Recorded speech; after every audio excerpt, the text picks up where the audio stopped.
When I was 6-year-old, I received my gifts. My first grade teacher had this brilliant idea.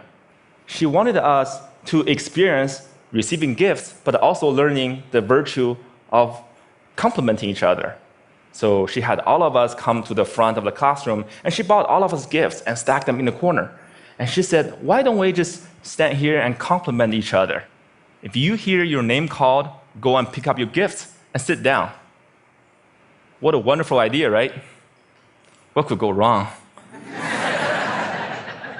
Well, there were 40 of us to start with, and every time when I hear someone's name called, I would give out the heartiest cheer.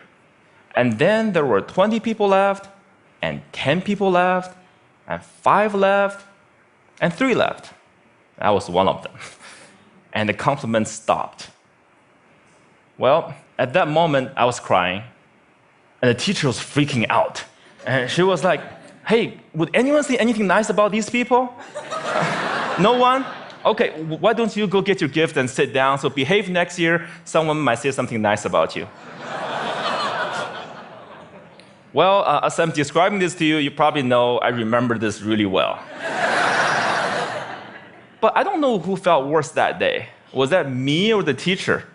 She must realize that she turned a team building event into a public roast for 3 6-year-olds. And without the humor, when you see people get roasted on TV, it was funny. There was nothing funny about that day.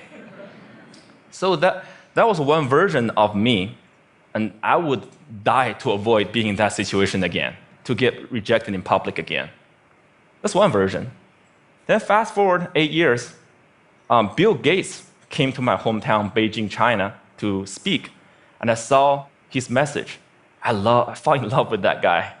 I thought, wow, I know what I want to do now. That night, I wrote a letter to my family telling them by age 25, I will build the biggest company in the world, and that company will buy Microsoft. I totally embraced this idea of conquering the world, domination, right? And I didn't make this up. I did write that letter, and here it is. You don't have to read this through, and this is also bad handwriting, but I did highlight some keywords. You get the idea. So that was another version of me wanting to conquer the world. Well, then 2 years later, I was presented with the opportunity to come to the United States. I jumped on it, and because that was where Bill Gates lived, right? So I thought that was the start of my entrepreneur journey. Then fast forward another 14 years, I was 30. Nope, I didn't build that company. I didn't even start. I was actually a marketing manager for a Fortune 500 company, and I felt I was stuck. I was stagnant. Why is that? Where is that 14-year-old who wrote that letter? It's not because he didn't try. It's because every time I had a new idea, every time I wanted to try something new, even at work, I wanted to make a proposal, I wanted to speak up in front of people in a group, I felt there was this constant battle between the 14-year-old and the 6-year-old. One wanted to conquer the world, make a difference. Another was afraid of rejection. And every time, that 6-year-old won. And this fear even persisted after I started my own company. I mean, I started my own company when I was 30. If you want to be Bill Gates, you got to start sooner or later, right? When I was an entrepreneur, I was presented with an investment opportunity. And then I was turned down. And that rejection hurt me. It hurt me so bad that I wanted to quit right there. But then I thought, hey, would Bill Gates quit after a simple investment rejection? Would any successful entrepreneur quit like that? No way. And this is where it clicked for me. Okay, I can build a better company, I can build a better team or better product, but one thing for sure, I could be a better leader. I could be a better person. I cannot let that 6-year-old keep dictating my life anymore. I have to put him back to his place. So this is where I went online and looked for help. Google was my friend. I searched, how do I overcome the fear of rejection? I came up with a bunch of psychology articles about where the fear and pain are coming from. Then I came up with a bunch of rah-rah inspirational articles about, don't take it personally, just overcome it. Who doesn't know that? But why was I still so scared? Then I found this website by luck. It's called rejectiontherapy.com. Rejection therapy was this game invented by this Canadian entrepreneur. His name is Jason Kolmili. And it's basically the idea is for 30 days, you go out and look for rejection. And every day get rejected at something, and then by the end, you desensitize yourself from the pain. And I love that idea. I said, you know what, I'm gonna do this, and I'll film myself getting rejected 100 days. And I came up with my own rejection ideas, and I'll make a video blog out of it. And so here's what I did. This is what the blog looked like. Day one, borrow $100 from stranger. So this is where I went to where I was working. I came downstairs and saw this big guy sitting behind the desk. You know, he looked like a security guard. So I just approached him, and I was just walking, and that was the longest walk in my life. I just hair at the back of my neck, standing up. I was sweating, and my heart was pounding. And I got there and said, "Hey, sir, can I borrow $100 from you?" And he looked up. He's like, "No." Why? And I said, "No, I'm sorry." Then I turned around and just ran. I felt so embarrassed. But because I filmed myself, so that night I was watching myself getting rejected, I just saw how scared I was. I looked like this kid in Sixth Sense. I saw dead people. But then I saw this guy, he wasn't that menacing. He was a chubby, lovable guy, and he even asked me why. In fact, he invited me to explain myself. I could have said many things. I could have explained, I could have negotiated. I didn't do any of that. All I did was run. I felt, wow, this is like a microcosm of my life. Every time I feel the slightest rejection, I would just run as fast as I could.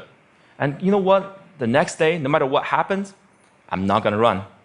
I'll stay engaged. Day 2, request a burger refill. This is where I finished, went to a burger joint, I finished lunch, and I went to the cashier and said, "Hey, can I get a burger refill?" And he was all confused. I was like, "What's a burger refill?" I said, "Well, just like a drink refill, but with a burger." And he said, "Sorry, we don't do burger refill, man." So this is where rejection happened. I could have run, but I stayed. I said, "Well, I love your burger, I love your joint, and if you guys do a burger refill, I would love you guys more." And he said, "Well, okay, I'll tell my manager about it. Well, maybe we'll do it, but sorry, we can't do this today." Then I left. And by the way, I don't think they ever done burger refill. I think they're still there. But the life and death feeling I was feeling the first time was no longer there, just because I stayed engaged, because I didn't run. I said, "Wow, great, I'm already learning things." Great. And then day 3, getting Olympic donuts. This is where my life was turned upside down. I went to a Krispy Kreme. It's a donut shop mainly in the southeastern part of the United States. I'm sure they have some here too. And I went in and said, "Can you make me donuts that look like Olympic symbols?" Basically, you interlink 5 donuts together. I mean, there's no way they could say yes, right? The donut maker took me so seriously. So she put out a paper, started jotting down the colors and the rings. It's like, how could they make this? And then 15 minutes later, she came out with a box that looked like Olympic rings. And I was so touched. And I just couldn't believe it. And that video got over 5 million views on YouTube. The world couldn't believe that either. And because of that, I was on in newspapers and talk shows and everything, and I became famous. A lot of people started writing emails to me and saying, what you're doing is awesome. But fame and notoriety did not do anything to me. What I really want to do was learn and to change myself. So I turned the rest of my 100 days of rejection into this playground, into this research project. I wanted to learn, see what I can learn.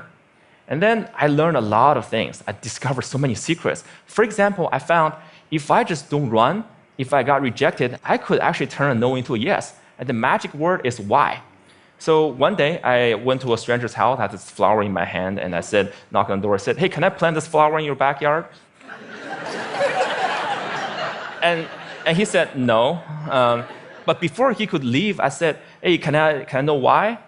And he said, well, I have this dog that would dig up anything I put in the backyard. I don't want to waste your flower. If you don't do this, go across the street and talk to Connie. She loves flowers.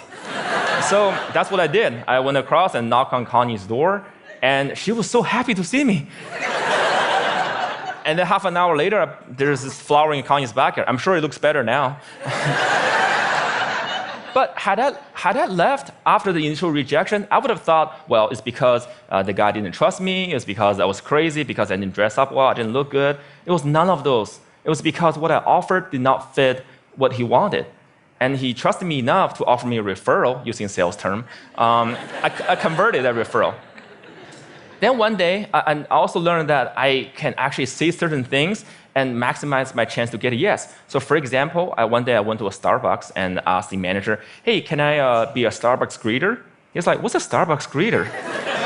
I said, do you know those Walmart greeters? You know, those people who say hi to you before you walk in the store and make sure you don't steal stuff, basically.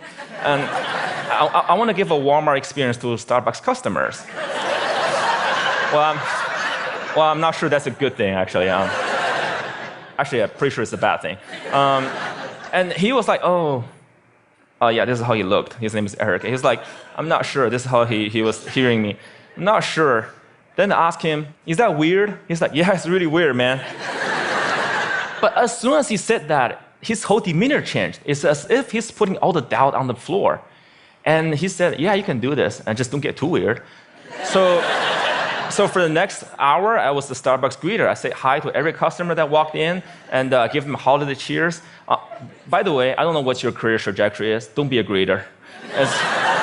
It was really boring. But then I found I could do this because I mentioned, is that weird? I mentioned a doubt that he was having. And because I mentioned, is that weird? That means I wasn't weird. That means I was actually thinking just like him, seeing this as a weird thing. And again, I learned that if I mention some doubt people might have before I ask the question, I gain their trust. People will more likely to say yes to me. And then I learned I could fulfill my life dream by asking. You know, I came from 4 generations of teachers. And my grandma has always told me, hey, Jia, you can do anything you want, but it'd be great if you become a teacher. But I want to be an entrepreneur, so I didn't. But it has always been my dream to actually teach something. So I said, what if I just ask and teach a college class? So I lived in Austin at the time, so I went to University of Texas in Austin, knocked on professors' doors and said, can I teach your class? I didn't get anywhere the first couple times, but because I didn't run, I kept doing it, and on the 3rd try, the professor was very impressed. It's like, no one has done this before. And I came in prepared with the PowerPoints and my lesson. It's like, well, I can use this. Well, when you come back in 2 months, I'll fit you in my curriculum. And 2 months later, I was teaching a class. This is me. You probably can't see this as a bad picture. You know, sometimes you get rejected by lighting, you know. But when I finished teaching that class, I walked out crying because I thought I could just fulfill my life dream just by simply asking. I used to think I have to accomplish all these things, I have to be a great entrepreneur or get a PhD to teach. But no, I just asked and I could teach. And in that picture, which you can't see, I quoted Martin Luther King Jr. Why? Because in my research, I found the people who really changed the world, who changed the way we live and the way we think, are the people who were met with initial and often violent rejections. People like Martin Luther King Jr., like Mahatma Gandhi, Nelson Mandela, or even Jesus Christ. These people did not let rejection define them. They let their own reaction after rejection define themselves. And they embrace rejection. And we don't have to be those people to learn about rejection. And in my case, rejection was my curse, was my boogeyman. It has bothered me my whole life because I was running away from it. Then I started embracing it. I turned that into the biggest gift in my life. I started teaching people how to turn rejections into opportunities. I used my blog, I used my talk, I used the book I just published, and I'm even building technology to help people overcome their fear of rejection. when you get rejected in life, when you are facing the next obstacle or next failure, consider the possibilities. Don't run. If you just embrace them, they might become your gifts as well. Thank you.